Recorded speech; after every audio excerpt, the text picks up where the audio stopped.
Do you have a nonprofit or a special cause where you want to raise money and you'd like to raise more money consistently and get better results?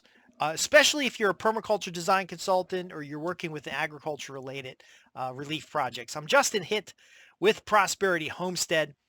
You may not be aware, but I work with a number of nonprofits and foundations to help them with fundraising. Over the years, I've done this, and over the years, I've coached them on how to raise more money so that they can support a worthy cause. Even Mother Teresa had to go out and raise money to help people in Calcutta and everywhere she was helping folks. The key to understand fundraising is that most people don't want the discomfort. They don't even want to know about the discomfort in which you're solving in a community. And so what we're going to talk about is how to approach fundraising using social media and how to approach fundraising when you're doing relief efforts or basically it's an appeal. Now, most of the people that I support and that we have consulting with and who are building a business, they are often, and by the way, a nonprofit is a business. They are often not, Heifer International or some big national, international thing. They don't get money from UNICEF. They don't get money from the March of Dime. They don't get all this money that's from these corporate fundraising efforts. You cannot mimic the corporate fundraising efforts because the corporation has they're not in the fundraising business. They're in the fundraising business. They're not necessarily in the charitable giving business. I, I've written about this a couple times, and I'll just summarize what I've written. Most national nonprofit organizations are not helping people as much as the local nonprofit. So the local grassroots nonprofit is who I'm talking to right now. You're providing direct relief for specific issues in your community. So for example, I'm working with a number of individuals who are providing clean water solutions. So they're not just giving people clean water, they're showing people how uh, to create clean water, how to handle wells, how to improve their drinking water, how to improve how they handle gray water, how they handle their sanitation. Um, these individuals are on the ground and their organization is like 2 or 3 people. Now, if they got $100 donation, if they got $1,000 donation, it would mean everything to them, and it would immediately impact people in the family and their family, people in their community, children, orphans, everybody who needs to be helped. Because 100% of the money goes towards this service, where in a large nonprofit organization, they might have 50% of the money being spent on salaries, 50% of the money being spent on fundraising, and 5%, 10% going to the actual charitable activities. Now, I know their reports to the IRS say they contribute more, but there's little tricks about educational services that's actually marketing, and the majority of what a large national fundraiser does or a political action committee does is fundraising for the sake of fundraising because the more money they have, the more influence and control they have.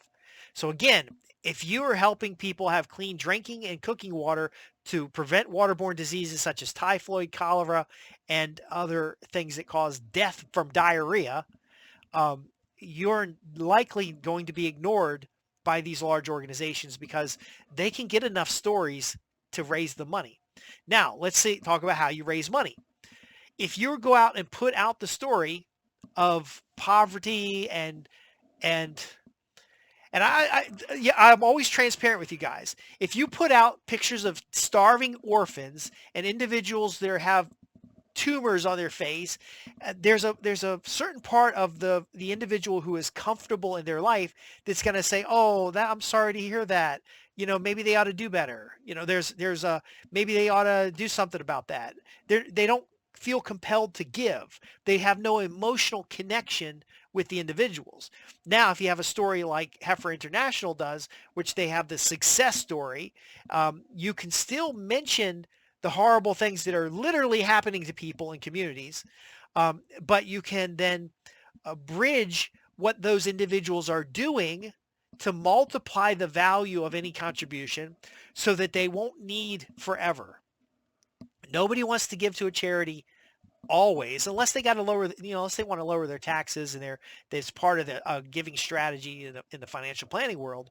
But the typical person isn't going to see the starving orphan in Africa and pull out their checkbook. They have to see that over and over.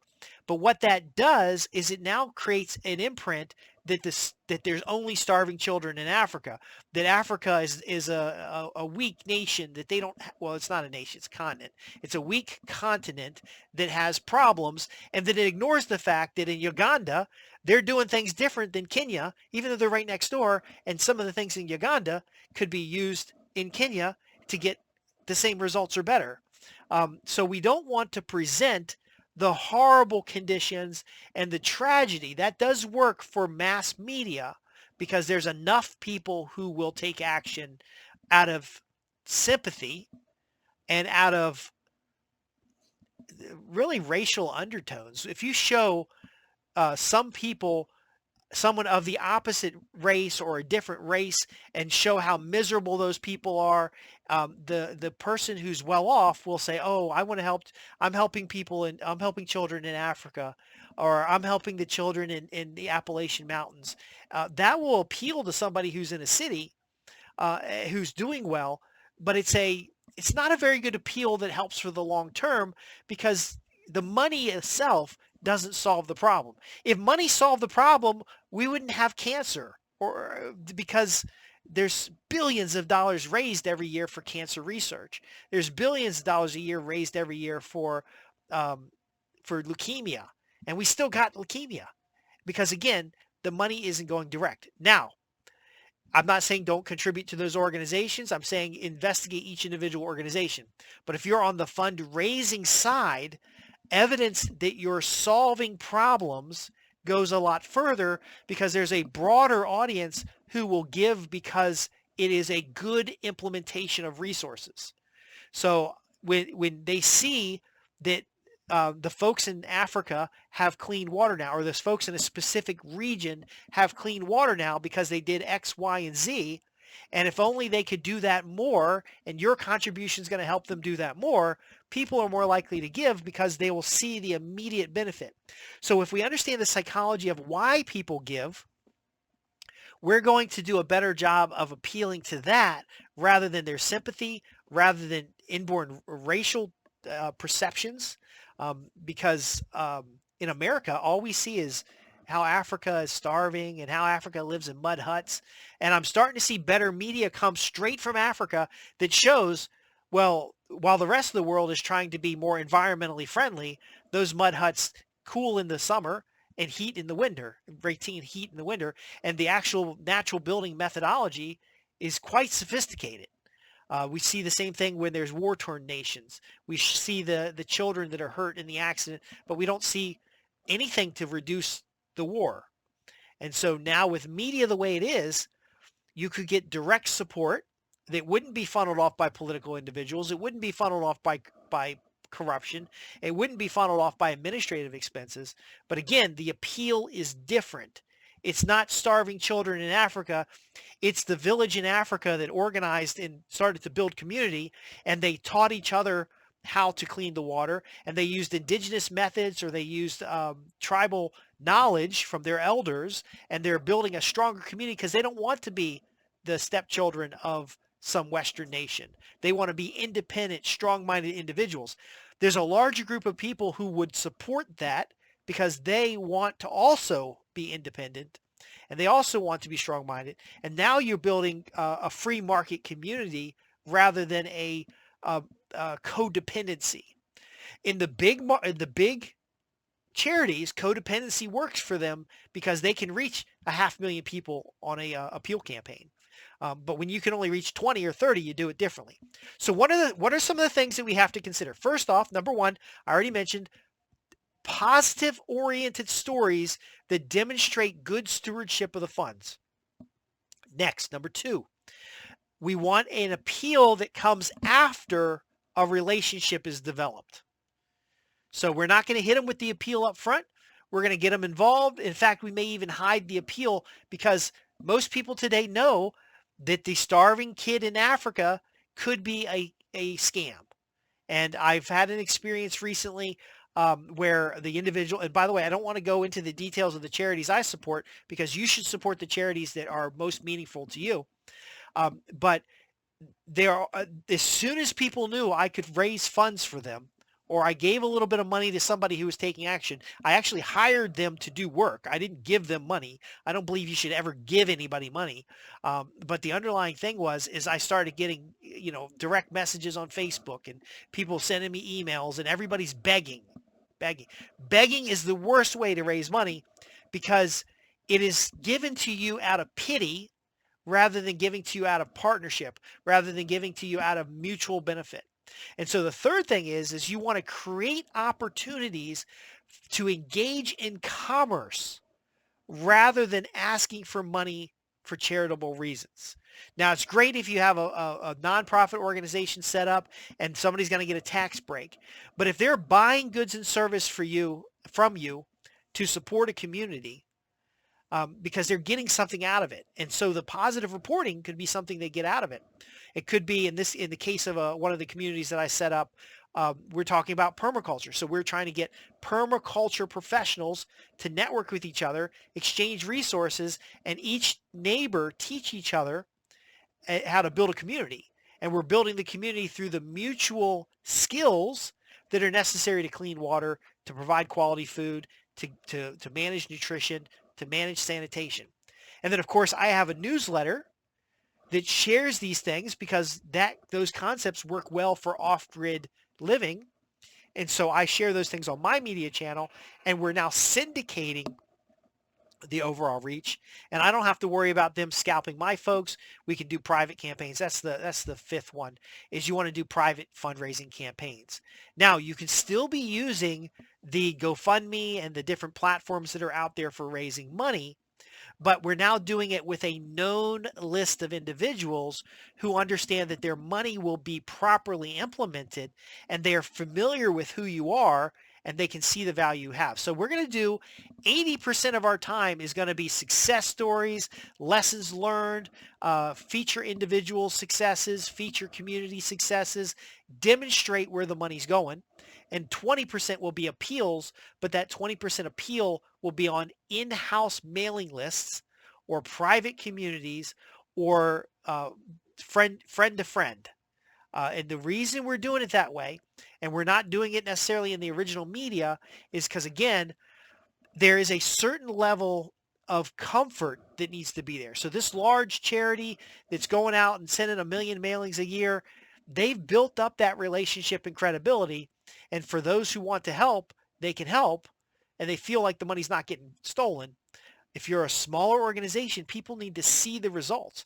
Now, there's a handful of nonprofits and foundations in my region that I've had the great fortune to work with, and I've had the great fortune to volunteer my time to help with.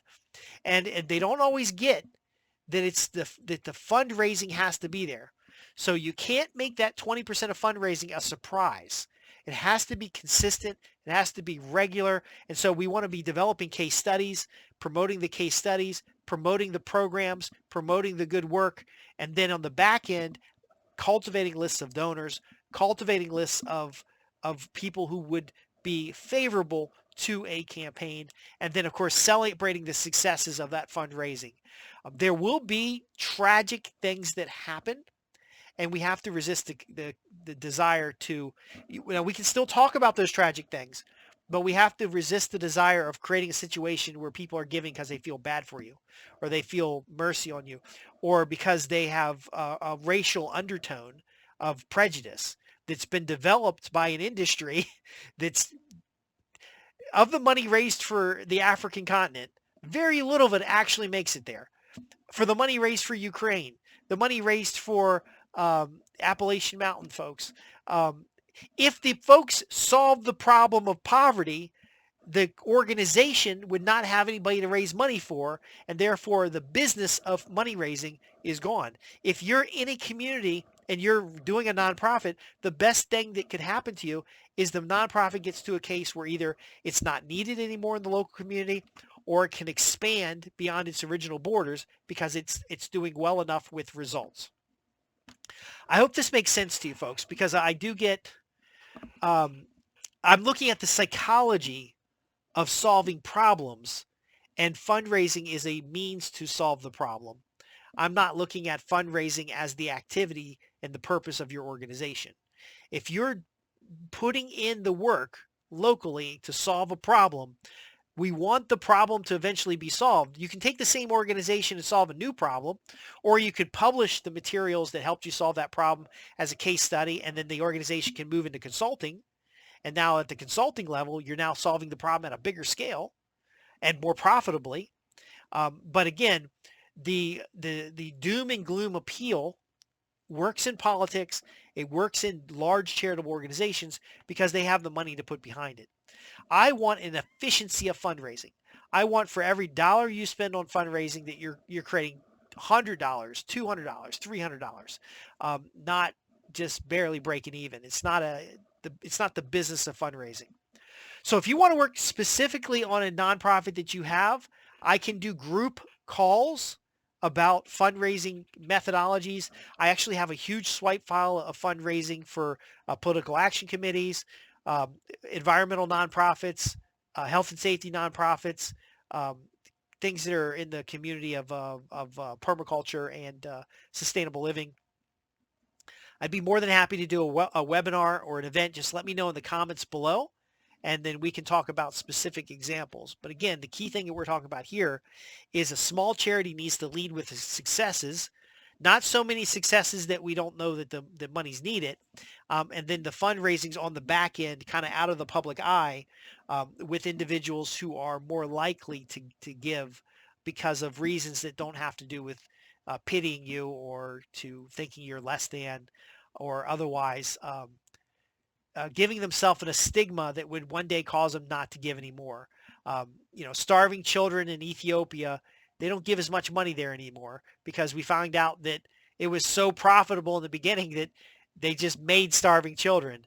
There's places in India where they don't give money anymore because they were manufacturing crippled children. Get away from that kind of stuff. Support small local charities. Get to know the charitable organization. When they do their fundraising, do it under the radar in the sense of speaking directly with patrons, and then ultimately lead with the success you're creating because eventually you do want to solve the problems. I'm Justin Hitt with Prosperity Homestead, where we help you transform your land into high utility value. And I know I just did this video because there's a lot of permaculture folks. There's a lot of regenerative agriculture folks that are opening nonprofits. And then they're finding out that they have the expense of running a homestead plus the expense of running a nonprofit. And they just think fundraising is going to solve the problem when the underlying issue is getting results, not raising funds. If you have questions about what I've covered here today, visit us at www.prosperityhomestead.org. Go to the contact page. I'd love to hear from you. And then if you have the need and you want to, we can do a consultation. I'd be more than happy to do that. But my fundraising consultations are group calls because a lot of organizations are just getting started and they need ideas to start now. And we sometimes have to break the myth that the fundraising is going to pay all your bills. Anyway, I'm done. Like and subscribe. Ask your questions below. There's probably another video over here you ought to be watching because it's going to recommend something that's good for you. And I'd love to answer your questions. See you next time.